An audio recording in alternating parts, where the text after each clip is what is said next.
নমস্কাৰ, জয় হিন্দ, জয় অসম। আজি এটা পুনৰ নতুন ভিডিঅ' লৈ আপোনালোকৰ ওচৰলৈ আহিছোঁ। যিহেতু আছাম ডাইৰেক্ট ৰিক্ৰুটমেণ্ট এক্সাম 2026 মানে আপোনালোকৰ যিটো ADRE 3.0 কেতিয়া ভেকেঞ্চি মুকলি কৰি দিয়া হ'ব, লগতে আপোনালোকৰ নতুন আপডেট কি আহিছে। যিহেতু নটিফিকেশ্যন আপোনালোকৰ নৱেম্বৰ মাহতে মুকলি কৰি দিয়াৰ কথা আছিলে, এতিয়ালৈকে কিয় মুকলি কৰি দিয়া নাই, কিমান ভেকেঞ্চি মুকলি কৰি দিয়া হ'ব ADRE 3.0 কাৰণে, লগতে আপোনালোকৰ কি পোষ্ট মুকলি হ'ব আৰু আপোনালোকৰ কোনটো পদৰ কাৰণে আপোনালোকৰ কিমান এডুকেশ্যন কোৱালিফিকেশ্যন বিচাৰিছে, আপোনালোকে এবাৰ গেট 4 8 পাছৰ পোষ্ট আহিবনে নাহে, সম্পূৰ্ণ তথ্য এই ভিডিঅ'টোত আলোচনা কৰিম। চ' ভিডিঅ'টো শেষলৈকে চাব, অলপ স্কিপ নকৰাকৈ। এই ভিডিঅ'টোতে আলোচনা কৰি আপোনালোকৰ চিলেকশ্যন প্ৰচিডিউৰটো কেনেধৰণৰ হ'ব, আবেদন কেনেদৰে কৰিব, লগতে আপোনালোকৰ বয়সৰ সময়সীমা কিমান লাগে ADREত আবেদন কৰিবলৈ। ইয়াতে যেটো আপোনালোকে দেখিবলৈ পাইছে ADRE 2026 when Assam Direct Recruitment 3.0 vacancies announced, মানে আপোনালোকৰ এই ভেকেন্সিসমূহ কেতিয়া আপডেট কৰা হ'ব। ইয়াতে আপোনালোকে যেটো গম পাব, ভিডিঅ'টো শেষলৈকে চাব, অলপ স্কিপ নকৰাকৈ। যেহেতু ইয়াতে আপোনালোকৰ যেটো ADRE 3.0 হয়, তাতে আপোনালোকে ADRE 1 আৰু ADRE 2 নিচিনা আপোনালোকে ইয়াতে ভেকেন্সিসমূহ দেখিবলৈ পাব। যেটো গ্ৰেড 3 গ্ৰেড 4 লেভেলৰ ভেকেন্সিসমূহ দেখিবলৈ পাব। অসম চৰকাৰৰ ফালৰ পৰা যেটো এটা বহুতে ডাঙৰ নিযুক্তি উলিয়াই ADRE 1 আৰু ADRE 2 আপোনালোকে নিশ্চয় গম পাইছে, আৰু ADRE 3 আপোনালোকৰ একেই হ'ব। কিন্তু ইয়াতে আপোনালোকৰ কিমানখিনি পদ মুকলি হ'ব বৰ্তমান কোনো আপডেট অহা নাই। যেতিয়া আপডেট আহে আপোনালোকে গম পাব। ভিডিঅ'টোত শেষলৈকে চাব, আপোনালোকৰ এডুকেশ্যন কোৱালিফিকেশ্যন কোনটো পদৰ কাৰণে কিমান বিচাৰিছে, নতুনকৈ কি আপডেট হ'ল, সম্পূৰ্ণ তথ্য ভিডিঅ'টোত আলোচনা কৰিম। ভিডিঅ'টো শেষলৈকে চাব। যিহেতু গ্ৰেড 3 গ্ৰেড 4 লেভেলৰ কাৰণে আপোনালোকৰ মেট্ৰিক পাছৰ পৰা মানে আপোনালোকৰ 8 পাছৰ পৰা HSLC পাছ HSSLC মানে আপোনালোকৰ যিটো হায়াৰ ছেকেণ্ডাৰী আৰু আপোনালোকৰ যিটো ডিগ্ৰী পাছ তালৈকে আপোনাৰ ভেকেন্সিসমূহ মুকলি কৰি দিয়া হয়। 8 পাছৰ কাৰণে আপোনালোকে যিটো ফ'ৰ্থ গ্ৰেডৰ পদসমূহ মুকলি কৰি দিয়া হয়। লগতে আপোনালোকৰ 10 পাছৰ পৰা আপোনালোকৰ যিটো গ্ৰেড 3 লেভেলৰ পদ আছে, সেই পদসমূহ আপোনালোকৰ মুকলি কৰি দিয়া হয়। ইয়াতে এপ্লাই মোডটো আপোনালোকে অনলাইন মাধ্যমেৰে আবেদন কৰিব লাগে। যিহেতু আবেদন প্ৰচেছটো আপোনালোকৰ অনলাইন মাধ্যমেৰে আজিকালি আবেদন কৰিব লাগিব। লগতে আপোনালোকৰ গ্ৰেড 3 নেম অফ পোষ্ট মানে আপোনালোকৰ গ্ৰেড 3 আৰু গ্ৰেড 4 লেভেলৰ বিভিন্ন ধৰণৰ পদসমূহ মুকলি কৰি দিয়া হ'ব। অসম চৰকাৰৰ বিভিন্ন আপোনালোকৰ যিটো স্কুল হওক, আপোনালোকৰ যিটো অফিচ হওক, পোষ্ট অফিচ হওক, স্কুল কলেজ, চবতে আপোনালোকৰ যিমানখিনি গ্ৰেড 3 গ্ৰেড 4 লেভেলৰ পোষ্ট মুকলি হয়, মানে পোষ্ট খালী থাকে, সকলোৱে আপোনালোকৰ পদ একেলগতে আবেদন কৰিবলৈ মুকলি কৰি দিয়া হয়। ইয়াতে আপোনালোকৰ ইম্পৰ্টেণ্ট ডকুমেণ্ট এটা আছে, আপোনালোকৰ যিটো এমপ্লয়মেণ্ট এক্সচেঞ্জৰ যিখন চাৰ্টিফিকেট, যিটো ৰেজিষ্টাৰ নাম্বাৰ আছে, সেইটো আপোনালোকৰ ভ্যালিড আপোনালোকৰ হ'ব লাগিব। লগতে আপুনি পাৰ্মানেণ্ট ৰেচিডেণ্ট হ'ব লাগিব অসমৰ, আৰু চিটিজেনছ আপুনি ইণ্ডিয়া হ'ব লাগিব, তেতিয়া আপুনি পদসমূহত আবেদন কৰিব পাৰিব। গ্ৰেড 3 ভেকেন্সিসমূহৰ ক্ষেত্ৰত ক'বলৈ গ'লে, যিটো আপোনালোকৰ বেচেলাৰ ডিগ্ৰী আছে, তাতে আপোনালোকৰ বেচেলাৰ ডিগ্ৰী চিম্পল, যদি আপুনি বেচেলাৰ ডিগ্ৰী কৰি থৈছে বা আপুনি চিম্পল যদি গ্ৰেজুৱেশ্যন কৰি থৈছে, তেতিয়া পদসমূহত আবেদন কৰিব পাৰিব। মানে আপোনাৰ অকল চিম্পল গ্ৰেজুৱেশ্যনৰ কাৰণে বেলেগ ধৰণৰ পদ মুকলি হয়। লগতে যদি আপোনাৰ গ্ৰেজুৱেশ্যনৰ লগতে আপোনাৰ কম্পিউটাৰ চাৰ্টিফিকেট আছে, তেতিয়াও আপোনাৰ বেলেগ ধৰণৰ পদত আবেদন কৰিব পাৰিব। ডিগ্ৰী আপোনাৰ লগতে আপোনাৰ যদি কম্পিউটাৰ চাৰ্টিফিকেট আছে, তাৰপিছতো আপোনাৰ যদি ষ্টেন'গ্ৰাফিৰ চাৰ্টিফিকেট আছে, তেতিয়াও আপুনি বেলেগ ধৰণৰ পদত আবেদন কৰিব পাৰিব। লগতে ডিগ্ৰীৰ লগতে আপোনাৰ যদি বেচেলৰ ডিগ্ৰী ইন লাইব্ৰেৰী চায়েন্সত যদি আপোনাৰ কৰা আছে, লগতে কম্পিউটাৰ চাৰ্টিফিকেট আছে 6 মাহৰ, তেতিয়াও আপুনি বেলেগ ধৰণৰ পদত আবেদন কৰিব পাৰিব। যিটো আপোনালোকৰ হায়াৰ ছেকেণ্ডেৰী লেভেল হয়, তাতে আপোনালোকৰ যিহেতু হায়াৰ ছেকেণ্ডেৰী লেভেলৰ যিসমূহ পদ আছে, তাতে আপোনালোকৰ হায়াৰ ছেকেণ্ডেৰী মানে আপুনি পাছ কৰি থৈছে, যদি আপুনি হায়াৰ ছেকেণ্ডেৰী যেনে তেনে পাছ কৰিছে, তেতিয়াও আপুনি আবেদন কৰিব পাৰিব। মানে আপোনালোকৰ বেলেগ ধৰণৰ পদ থাকে, হায়াৰ ছেকেণ্ডেৰী আৰ্টছৰ কাৰণে বেলেগ আছে, আৰু হায়াৰ ছেকেণ্ডেৰী চায়েন্সৰ কাৰণে ইয়াতে বেলেগ ধৰণৰ পদ মুকলি কৰি দিয়া হয়। HSLCৰ ক্ষেত্ৰত ক'বলৈ গ'লে, মানে আপোনালোকে যদি 10 পাছ কৰিছে, তেতিয়াও আপোনালোকে গ্ৰেড 3 লেভেলৰ পদসমূহত আবেদন কৰিব পাৰিব। লগতে আপোনালোকৰ যদি ড্ৰাইভিং লাইচেন্স আছে, তেতিয়াও আপুনি 10 পাছ কৰি যদি আপোনাৰ ড্ৰাইভিং লাইচেন্স আছে, তেতিয়াও আপুনি গ্ৰেড 3 লেভেলৰ পদতে আবেদন কৰিব পাৰিব।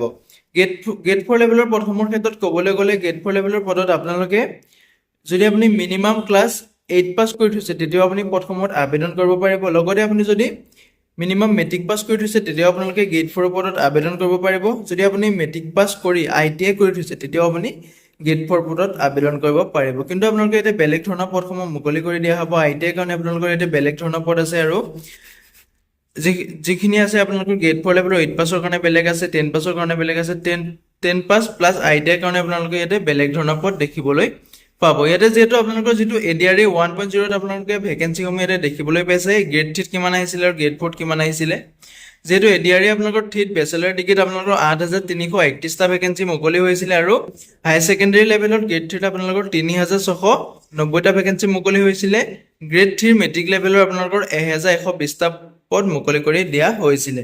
লগতে আপোনালোকৰ গ্ৰেড 4 লেভেলৰ যিখিনি 8 পাছ আছিলে 8 পাছৰ কাৰণে আপোনালোকৰ 9,000 ভেকেঞ্চি মুকলি কৰি দিয়া হৈছিলে আৰু গ্ৰেড 4 লেভেলৰ আপোনাৰ যিটো মেট্ৰিক পাছ হয় তাতে আপোনালোকৰ 4,300 ভেকেঞ্চি মুকলি কৰি দিয়া হৈছিলে। লগতে আমাকৰ যিটো মেট্ৰিক পাছ আৰু আইটি আছিলে তাত কোনো ধৰণৰ পদ মুকলি কৰি দিয়া নাছিলে। আৰু এডিআৰই যিটো আপোনালোকৰ 2.0 আছে তাতে আপোনালোকৰ গ্ৰেড 3 কাৰণে আপোনাৰ যিটো বেচেলাৰ ডিগ্ৰী আছিলে তাতে 4,055টা পদ মুকলি কৰি দিয়া হৈছিলে।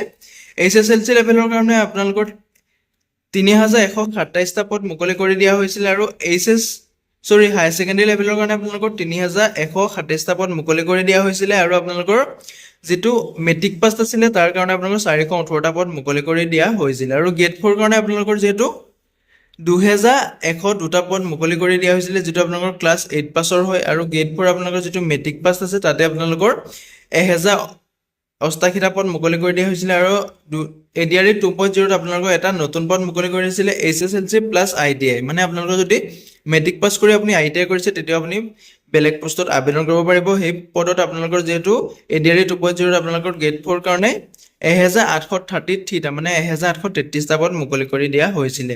এডিআৰই 3টো আপোনালোকৰ এনেধৰণৰ পদসমূহে মুকলি হ'ব যিহেতু আপোনালোকৰ এডিআৰই টোতকৈ অলপ বেছি পদ মুকলি হ'ব, প্ৰায় আপোনালোকৰ 16,000 প্লাছ পদ মুকলি হ'ব এডিআৰই 3.0। যদিহে আপোনালোকে পদসমূহত আবেদন কৰিব বিচাৰে আবেদনসমূহ কৰি ল'ব পাৰিব। মানে আপোনালোকৰ আবেদন প্ৰক্ৰিয়াটো যিহেতু জানুৱাৰী মাহত আপোনালোকৰ মুকলি কৰি দিয়া হ'ব পাৰে।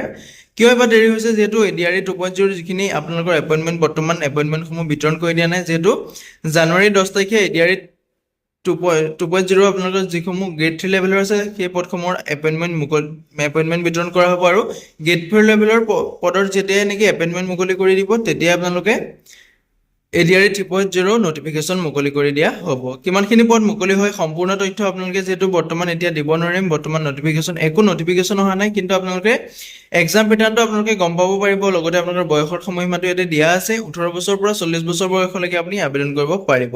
লগতে আপোনালোকৰ এজ ইলেকশ্যনসমূহ ল'ব পাৰিব।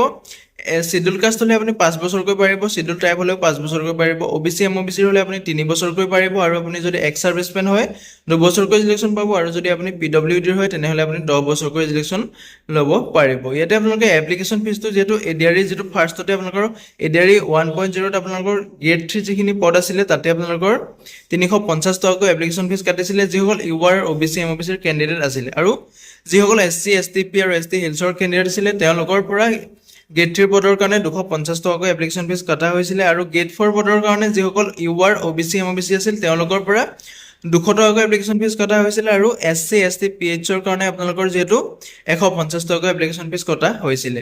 এডিআৰই 2.0 সম্পূৰ্ণ এইটো আপোনাৰ পৰিৱৰ্তন কৰি দিয়া হ'লে যিহেতু নতুন আপডেট আহিলে ইয়াতে কোনো ধৰণৰ এপ্লিকেশ্যন ফিজ কাটিব নালাগে, মানে আপোনালোকে এডিআৰই 2.0ৰ পৰা ইয়াতে কোনো ধৰণৰ এপ্লিকেশ্যন ফিজ লোৱা নাই। ঠিক তেনেদৰে আপোনালোকৰ যিটো এডিআৰই 3.0 ওলাব তাতো আপোনালোকৰ এপ্লিকেশ্যন ফিজ কাটিব নালাগে। চিলেকশ্যন প্ৰচেছটো আপোনালোকৰ যিহেতু ৰিটেন এক্সাম হয় নিশ্চয় আপোনালোকে গম পায়, পেপাৰ 1 পেপাৰ 2 পেপাৰ 3 পেপাৰ 4 মতে আপোনালোকৰ পেপাৰ 5লৈকে আপোনালোকৰ ৰিটেন এক্সাম হয়।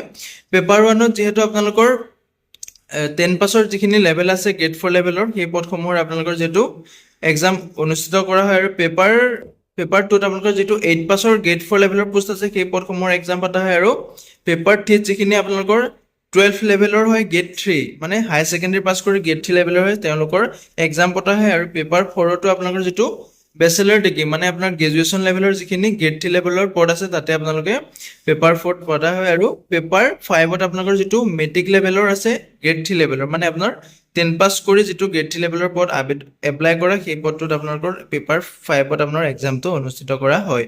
যিহেতু পেপাৰ 1ত আপোনালোকৰ এক্সামটো যিহেতু 10 পাছৰ এক্সাম হয়, আপোনাৰ যিহেতু ক্লাছ 10ৰ এক্সামিনেশ্যনটো হয় ইয়াতে আপোনালোকৰ ডিউৰেশ্যনটো থাকে, মানে আপোনালোকৰ সময়টো দিয়া হয় 2 ঘণ্টা 30 মিনিট, মানে আপোনালোকৰ 2.5 ঘণ্টাকৈ সময় দিয়া থাকে। কুৱেশ্যন টাইপটো আপোনালোকৰ মাল্টিপল চইজৰ কুৱেশ্যন থাকে, 135টা কুৱেশ্যন থাকিব আৰু টোটেল মাৰ্ক আপোনালোকৰ 135 নম্বৰ থাকিব। লগতে নিগেটিভ মাৰ্কিং থাকে, ইয়াতে আপোনালোকৰ প্ৰতিটো ৰং এনচাৰ কাৰণে আপোনালোকৰ যিটো ইনকাৰেক্ট এনচাৰ তাৰ কাৰণে আপোনাৰ 0.25 নম্বৰকৈ আপোনাৰ কাটা যাব। ছাবজেক্টসমূহ আপোনালোকে ইয়াতে English, social studies, mathematics, general knowledge, mental ability and logical reasoning এই ধৰণৰ আপোনালোকে মানে সাবজেক্টৰ পৰা কুৱেশ্যনসমূহ কাটা হ'ব পেপাৰ 2ত যেটো আপোনালোকৰ ক্লাছ 8 পাস মানে আপোনালোকৰ যেটো 8 পাস লেভেলৰ আছে তাতো আপোনালোকৰ 2 ঘণ্টা 30 মিনিট সময় দিয়া হয় আপোনালোকৰ কুৱেশ্যন 135 টাই থাকিব লগতে আপোনালোকৰ 135 নম্বৰ মাৰ্ক থাকিব আৰু লগতে আপোনালোকৰ প্ৰতিটো ফুল এনসাৰৰ কাৰণে আপোনালোকৰ ইয়াত আপোনাৰ নেগেটিভ মাৰ্ক থাকে যেটো 0.25 কৈ নেগেটিভ মাৰ্ক থাকে যেটো যোৱাবাৰ যিখিনি আপোনালোকৰ এডিআৰই 2.0 আছিল তাতে আপোনালোকৰ নেগেটিভ মাৰ্কিংটো কৰা হৈছিল কিন্তু এইবাৰ আপোনালোকৰ নেগেটিভ মাৰ্কিংটো নকৰিব পাৰে মানে এপিএসসি নিচিনা আপোনালোকৰ এইবাৰ এক্সাম নহয় যেটো আপোনালোকৰ এডিআৰই নিচিনা এক্সাম হ'ব যেটো ইয়াতে এইবাৰ আপোনাৰ নেগেটিভ মাৰ্কিংটো উঠাই দিব পাৰে যিখিনি আপোনালোকৰ 4th গ্ৰেডৰ পোষ্ট আছে বা আপোনালোকৰ 10 পাস লেভেলৰ পোষ্ট আছে সেই পদসমূহত আপোনাৰ নেগেটিভ মাৰ্কিংটো উঠাই দিব পাৰে কিন্তু আপোনালোকৰ যেটো গ্ৰেজুৱেচন লেভেল আছে তাত কিন্তু নেগেটিভ মাৰ্কিংটো থাকিব ইয়াতে আপোনাৰ যেটো সাবজেক্টসমূহ দেখিছে আপোনালোকৰ English social studies mathematics general knowledge mental ability and logical reasoning যেটো একে যেটো সাবজেক্টসমূহত আপোনাৰ কোৱেশ্চন কাটা হ'ব প্ৰতিখন পেপাৰতে কিছুমান আপোনালোকৰ বেলেগ হ'ব যিখিনি আপোনালোকৰ গ্ৰেজুৱেচন লেভেলৰ হয় তাতে আপোনালোকৰ বেলেগ হ'ব কোৱেশ্চন বেছি থাকিব তেনে ধৰণৰ আপোনালোকৰ হ'ব যেটো পেপাৰ 3 আছে আপোনালোকৰ হাই সেকেন্ডাৰী লেভেল আছে তাতে আপোনালোকৰ 3 ঘণ্টাকৈ সময় দিয়া হয় টোটেল কোৱেশ্চন আপোনালোকৰ 150 টাকৈ কোৱেশ্চন থাকে টোটেল মাৰ্ক আপোনালোকৰ 150 নম্বৰ থাকে এই যেটো আপোনালোকৰ যেটো হাই সেকেন্ডাৰী লেভেল এক্সাম আছে তাতে আপোনালোকৰ ইয়াতে দেখিবলৈ পাইছে সোশ্যাল ষ্টাডিজত আপোনালোকৰ 30টা কোৱেশ্চন থাকিব 20 নম্বৰ দিয়া হ'ব জেনাৰেল নলেজত 30টা কোৱেশ্চন 30 নম্বৰ থাকিব লজিক্যাল ৰিজনিং আৰু মেন্টাল এবিলিটিত আপোনালোকৰ 20টা কোৱেশ্চন 20 নম্বৰ থাকিব জেনাৰেল ইংলিশত থাকিব 35টা কোৱেশ্চন 35 নম্বৰ আৰু জেনাৰেল ম্যাথমেটিক্সতো থাকিব আপোনালোকৰ 35টা কোৱেশ্চন 35 নম্বৰ ইয়াতে পেপাৰ আপোনালোকৰ যেটো 4 আছে বেচেলাৰ ডিগ্ৰী মানে আপোনাৰ ডিগ্ৰী যেটো ডিগ্ৰী লেভেলৰ 4 আছে তাতে আপোনালোকৰ 3 ঘণ্টাকৈ সময় দিয়া হ'ব তাতে আপোনালোকৰ 175 টা কোৱেশ্চন থাকিব আৰু টোটেল মাৰ্ক 150 থাকিব এমসিকিউ টাইপে হ'ব কিন্তু ইয়াতে আপোনালোকৰ নেগেটিভ মাৰ্কিংটো ইয়াতে থাকিব যেটো আপোনালোকৰ ইয়াতে 0.25 কৈ নেগেটিভ মাৰ্কিং থাকিব মানে আপোনাৰ যদি 4টা কোৱেশ্চন ভুল হয় মানে আপোনাৰ যদি যেটো আপোনাৰ ইয়াতে দেখিবলৈ পাইছে দুটা কোৱেশ্চন ভুল হলে আপোনাৰ 0.25 কাটিব আৰু আপোনাৰ যদি 4টা কোৱেশ্চন ভুল হয় 0.5 মানে আপোনালোকৰ 4টা কোৱেশ্চন ভুল হলে আপোনাৰ 1 নম্বৰ কাটিব আৰু দুটা কোৱেশ্চন ভুল হলে আপোনাৰ আধা নম্বৰ কৈ কটা হ'ব ইয়াতে আপোনালোকৰ যেটো সাবজেক্টসমূহ দেখিবলৈ পাইছে সাবজেক্ট ওয়াইজ আপোনাৰ কোৱেশ্চন দিয়া আছে মাৰ্ক দিয়া আছে সোশ্যাল ষ্টাডিজত আপোনালোকৰ 30টা কোৱেশ্চন 30 নম্বৰ থাকিব জেনাৰেল নলেজত 35টা কোৱেশ্চন 35 নম্বৰ থাকিব ৰিজনিংত আপোনালোকৰ 20টা কোৱেশ্চন 20 নম্বৰ থাকিব জেনাৰেল ম্যাথমেটিক্সত আপোনালোকৰ 30টা কোৱেশ্চন 30 নম্বৰ থাকিব জেনাৰেল ইংলিশত আপোনাৰ 10টা কোৱেশ্চন 10 নম্বৰ থাকিব আৰু ৰিজনিংত আৰু আপোনালোকৰ যেটো ৰিডিং কম্পাৰিজন ৰিজনিং নহয় ৰিডিং কম্পাৰিজন আৰু ইংলিশ ল্যাঙ্গুৱেজত আপোনাৰ 25টা কোৱেশ্চন 50 নম্বৰ থাকিব আৰু যেটো আপোনালোকৰ পেপাৰ 5 হয় মানে আপোনালোকৰ যেটো 10 পাস লেভেলৰ হয় যেটো আপোনালোকৰ 10 পাস লেভেলৰ গ্ৰেড 3 লেভেলৰ পোষ্ট হয় তাতে আপোনালোকৰ 3 ঘণ্টাকৈ সময় দিয়া হ'ব 150 নম্বৰ কৈ থাকিব ইয়াতে আপোনালোকৰ টোটেল কোৱেশ্চন 150 টা থাকিব ইয়াতে আপোনালোকৰ সাবজেক্ট ওয়াইজ কোৱেশ্চন সমূহ দিয়া আছে সোশ্যাল ষ্টাডিজত আপোনালোকৰ 20টা কোৱেশ্চন 20 নম্বৰ থাকিব আপোনালোকৰ যেটো জেনাৰেল নলেজ আছে তাতে আপোনালোকৰ 30টা কোৱেশ্চন 30 নম্বৰ থাকিব লজিক্যাল ৰিজনিং আৰু মেন্টাল এবিলিটিত আপোনালোকৰ 20টা কোৱেশ্চন 20 নম্বৰ থাকিব জেনাৰেল ইংলিশত আপোনালোকৰ 30টা কোৱেশ্চন 30 নম্বৰ থাকিব জেনাৰেল ম্যাথমেটিক্সতো আপোনালোকৰ 30টা কোৱেশ্চন 30 নম্বৰ থাকিব ৰোড ট্ৰান্সপৰ্টত আপোনাৰ 20টা কোৱেশ্চন 20 নম্বৰ কৈ থাকিব যেটো নিশ্চয় আপোনালোকে গম পাইছে যে এডিআৰই আপোনালোকৰ এক্সাম পেটাৰ্নটো কেনে ধৰণৰ হয় ভিডিওটো যেটো আপোনালোকে বৰ্তমান গম পাইছে এডিআৰই এক্সাম সমূহ কেনে হয় আৰু কেনে ধৰণৰ আপোনালোকৰ সিলেবাস আছে কিমান কোড কোৱেশ্চন আহে সম্পূৰ্ণ আপোনালোকে যেহেতু গম পাইছে আৰু সিলেকশন প্ৰসেছৰ ক্ষেত্ৰত ক'বলৈ গ'লে যদি আপুনি এক্সামটো কোৱালিফাই কৰে তাৰ পিছত আপোনাৰ যেটো এটা মাৰ্ক পাব মাৰ্কটোতে আপোনাৰ এটা কাট অফ মাৰিব কাট অফ মাৰাৰ পিছত আপোনাৰ নিজৰ স্কিল টেষ্টৰ কাৰণে মতা হ'ব যেটো পদত আপোনালোকৰ এপ্লাই কৰে বা আপুনি যেটো পদৰ কাৰণে কাট অফত নাম আহিছে সেই পদৰ কাৰণে আপোনালোকৰ স্কিল টেষ্টৰ কাৰণে মতা হ'ব তাৰ পিছতে আপোনালোকৰ শেষত আপোনালোকৰ ভাইভা টেষ্ট হ'ব ভাইভা টেষ্ট হোৱাৰ পিছত যদি আপুনি ফাইনেল সিলেক্ট হৈ যায় তাৰ পিছতে আপোনালোকৰ ৰিজাল্টটো মুকলি কৰি দিয়া হ'ব যদি আপোনালোকে আবেদন কৰিম বুলি ভাবি আছে আবেদনসমূহ কৰি ল'ব পাৰিব যেহেতু বহুখিনি পদ মুকলি কৰি দিয়া হ'ব এডিআৰই 3.0 কাৰণে এতিয়াৰ পৰা আপোনালোকে ভালকৈ প্ৰিপাৰেচন কৰি থাকক পঢ়ি থাকক ভালকৈ পঢ়াটো আপোনালোকে নেৰিব যেহেতু পদটো মুকলি হোৱাটো হ'ব খাটাং এতিয়াবা যেহেতু 16000 প্লাস পদ মুকলি হ'ব যদি আপোনালোকে আবেদন কৰিম বুলি ভাবিছে এতিয়াৰ পৰা ভালকৈ পঢ়ি থাকক যাতে আপোনালোকৰ এক্সামত কোনো ধৰণৰ আপোনালোকৰ কষ্ট নহয় মানে আপুনি এক্সামটো ভালকৈ কোৱালিফাই কৰিব পাৰে তাৰ কাৰণে আপুনি এতিয়াৰ পৰা ভালকৈ প্ৰিপাৰেচন কৰক আপুনি যাতে এক্সামটোত এটা ভাল মাৰ্কস পায় মানে আপুনি যাতে ডাঙৰ নম্বৰ পায় যাতে আপোনাৰ ফাইনেল কাট হ'বলৈকে আপোনাৰ নাম থাকে তেনেধৰণে আপুনি এক্সামটো প্ৰিপাৰেশ্যন কৰি থাকক যাতে আপোনাৰ চাকৰিটো কনফাৰ্ম হৈ যাব পাৰে আজিলৈ ভিডিঅ'টো ইমানেই আছিলে যদি ভিডিঅ'টো চাই ভাল পালে এটা লাইক কৰিব আৰু মোৰ চেনেলটোলৈ যদি প্ৰথমবাৰ কাৰণে আহিছে তেনেহ'লে চেনেলটো ছাবস্ক্ৰাইব কৰি কাষতে থকা বেল আইকনটো অন কৰিবলৈ নাপাহৰিব যাতে প্ৰতিদিনে জবৰ আপডেটসমূহৰ লগতে এনেধৰণৰ ভিডিঅ'সমূহ পাবলৈ হ'লে মোৰ হোৱাটছআপ চেনেলটো জইন হৈ ল'ব ভিডিঅ' ডেছক্ৰিপশ্যনতে লিংক দিয়া আছে তাতে গৈ আপোনালোকে ফ'ল'টো কৰি ল'ব পাৰিব ধন্যবাদ জয় হিন্দ জয় অসম